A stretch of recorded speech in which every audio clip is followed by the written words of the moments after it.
Distinguished guests, ladies and gentlemen, good afternoon. I am Rajat Arora. Now, with an agenda this packed, if I happen to forget any of our master plan today, I am not worried at all. I'll just Google it, and by that I mean I'll just turn to my brilliant co-host, Clary Tay.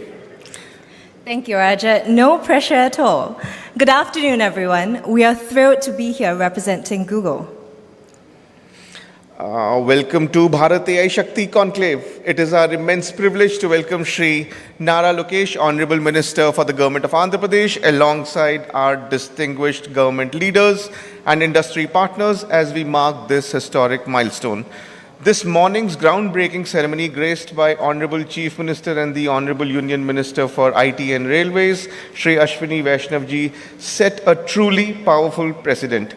The energy was palpable, especially when Ashwini Vaishnav sir affectionately suggested that Visakhapatnam's rapid technological accent might soon earn its a new title of AI Patnam.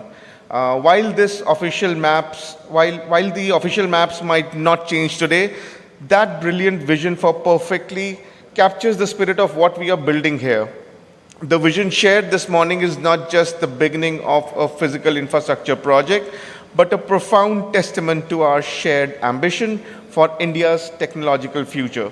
Vizag is rapidly transforming into digital gateway of tomorrow.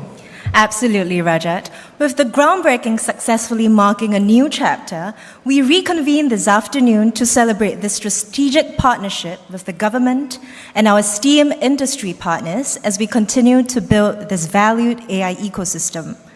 Today's conclave will feature 4 panel dialogues and 3 keynotes.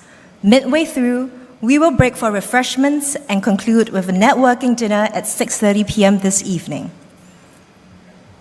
Super. To formally inaugurate this afternoon's proceedings, it is my honor to invite Mr. Bhaskar, Secretary for Information Technology, Electronics and Communication, Government of Andhra Pradesh. Do we have Bhaskar sir with us? No? We are moving to the next one?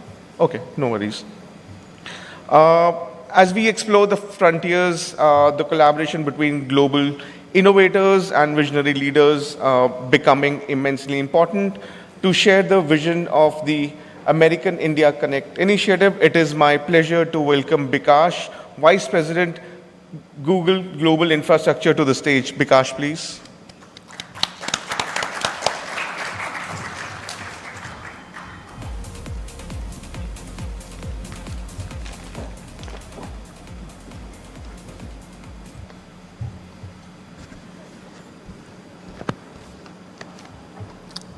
Thank you.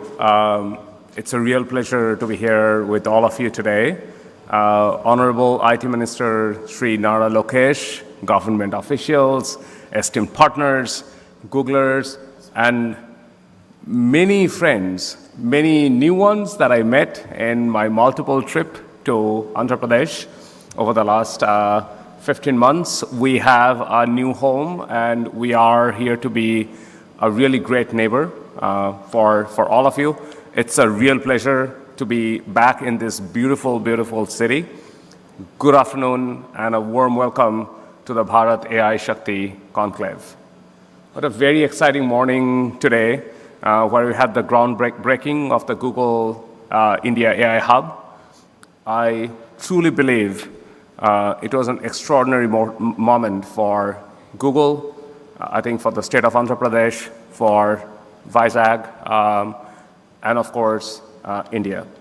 We're really committed to becoming a long-term partner and catalyst for India's economic and environmental resilience. You know, it's truly an extraordinary time that we're all living in. We are middle of this intelligence revolution that is happening all around us. It is one of those changes where it is hard to really understand when we're living it every single day, but it is one where most of us, when we look back 10 years from now, will be very proud that we were in small ways part of that, and hopefully in a big ways in making Andhra and India the center of the revolution that is happening worldwide.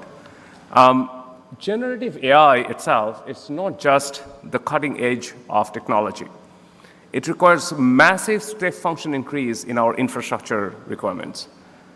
And we have gone through the step function changes in the way that technology has evolved over the last several decades. It all started with the internet era, where we really started living our life differently. Today, it is very hard to imagine when there was a day where you could not really search Google because it did not exist. From that, we have come a long, long, long way, where it is so integral. Digital living is so integral to the part of everything that we do. That led to streaming era, where streaming video became part of our everyday life again. I try to explain to my son, who is now in college, how life was before YouTube or Instagram, and he does not understand how that life was. But it took enormous amount of technology and step function changes in infrastructure for us to get there. The next was the cloud era. Now, in cloud era, in some ways, we really figured out how to run our applications and services in a centralized infrastructure, and data center became part of it. Now, oftentimes when we think of data centers, we think of them as the structure that sits in the middle of, as we just visited today, in a beautiful field, hosting a lot of computers, but that's not what data centers really are. They are literally the nerve centers, the engine room of the digital lives that we live every single day. And we think of them as absolutely fundamentally critical to the changes that we have seen in technology so far, and the more changes that are coming our way with this intelligence revolution that is going on. Just to give you a context, if you just think of the models that we run, Gemini is our own model, and there are similar models that are built by many of our peer companies. These models are improving, or call it growing in complexity at least 10x every year. And that pace is only increasing, it's not reducing. So, building these models require an incredible amount of infrastructure. And this infrastructure comes in the